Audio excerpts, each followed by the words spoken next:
اعوذ باللہ من الشیطان الرجیم بسم اللہ الرحمن الرحیم فبشر عباد الذین یستمعون القول فیتبعون احسنہ اولئک ھداھم اللہ واولئک ھم اولو الالباب۔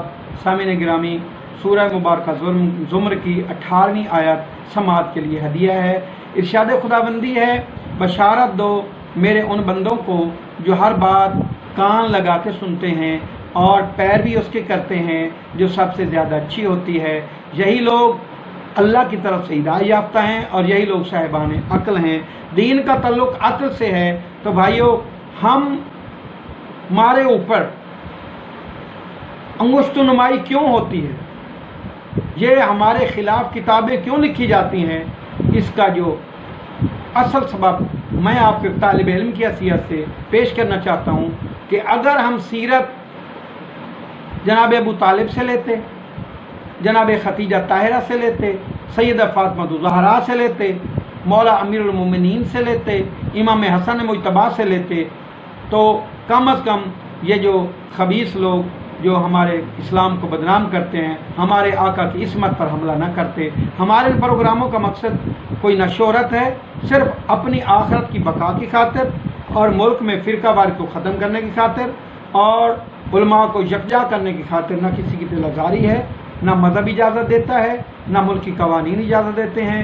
ہمارا ملک ہمیں جان سے زیادہ عزیز ہے، یہ جنت ہے۔ اللہ اس کو سرکار قیم عالم محمد کے ظہور تک قائم رکھے اور اس ملک پہ اللہ رحمتوں کا نزول کرے۔ تو میرے بھائیو، جناب ابو طالب پہ ہماری یہ دوسری گفتگو کا سلسلہ ہے۔ تو قرآن مجید کی آیت ہے، اللہ اعلم حیث یجعل رسالتہ، اللہ ہی بہتر جانتا ہے کہ اپنی رسالت کو کہاں رکھے، رسالت کو کہاں رکھے۔ ہم قرآن مجید کہاں رکھتے ہیں؟ اس کی منظر رہے، اس میں غلاف میں رکھتے ہیں۔ تو رسالت کی جو ابو طالب کی گود ہے وہ رسالت کے لیے رحل کی حیثیت رکھتی ہے۔ تو بھائیو دیکھیں، پاکستان میں جتنے بھی مسالک ہیں تمام مسلمان ہیں، شیعہ ہیں، سنی ہیں، بریلوی ہیں، اہل حدیث ہیں، تمام بھائی ہیں، ہم ون یونٹ ہیں۔ ہمیں ایک چیز یکجا کرتی ہے، وہ ہے کلمہ لا الہ الا اللہ محمد رسول اللہ۔ تمام مسلمان نبی علیہ الصلوۃ والسلام کو خاتم النبیین مانتے ہیں۔ نبی کو خاتم النبیین ماننا ہی ہمارے اتحاد کی واحد اور بیان دلیل ہے۔ تو میرے بھائیوں، اور قرآن مجید تمام احکامات کو مسلمان ادا کرتے ہیں، تراویح شریف پڑھتے ہیں، نماز پڑھتے ہیں، زکوٰۃ دیتے ہیں، صدقات دیتے ہیں، اچھا اخلاق برتتے ہیں، لیکن اس کے باوجود بھی یعنی اسلام ایک ہے، مسل کی بنیاد پہ کوئی شیعہ بریلوی مسلمان سے اپنے بیٹے کا نکاح نہیں پڑھواتا، کوئی اہل حدیث بھائی اپنے بیٹے کا نکاح جو ہے کسی شیعہ سے نہیں پڑھواتا، کوئی شیعہ کسی دیوبندی سے نہیں پڑھواتا۔ تو اب حضور اکرم صلی اللہ علیہ وسلم نے جو اپنا نکاح جناب ابو طالب علیہ السلام سے پڑھایا ہے، تو اس کا مقصد یہ ہے کہ جو جناب ابو طالب علیہ السلام کا عقیدہ تھا وہ رسول کا عقیدہ تھا۔ یعنی نبی علیہ الصلوۃ والسلام کی نگاہ میں اس امت میں کوئی عالم تھا تو جناب ابو طالب علیہ السلام تھے۔ اور جناب ابو طالب علیہ السلام کا جو خطبہ نکاح ہے وہ ایسا حسین ترین ہے، اس کا خطبہ نکاح سنیے گا۔ الحمدللہ الذی جعلنا من ذریۃ ابراہیم وذروا اسماعیل وذی عزی معدن وعنصر مضر وجعلنا فطنۃ بیتی وسواس حرمہ وجعل لنا بیتا محجوبا وحرما آمنا وجعلنا الحکام علی الناس ثم ابن اخی ھذا محمد ابن عبد اللہ لا یوزن به رجل الا رہج به وان کان فی المال کل فالمال ذل زائل وعمر حائل ومحمد قد عرفتم فضله ونسبه وقرابته وصدقه وامانته قد خطب خدیجة بنت خویلد وبذلها من الصداق ما عجله وعجله من مال ومبلغه كذا وكذا هو والله له بعد الخطب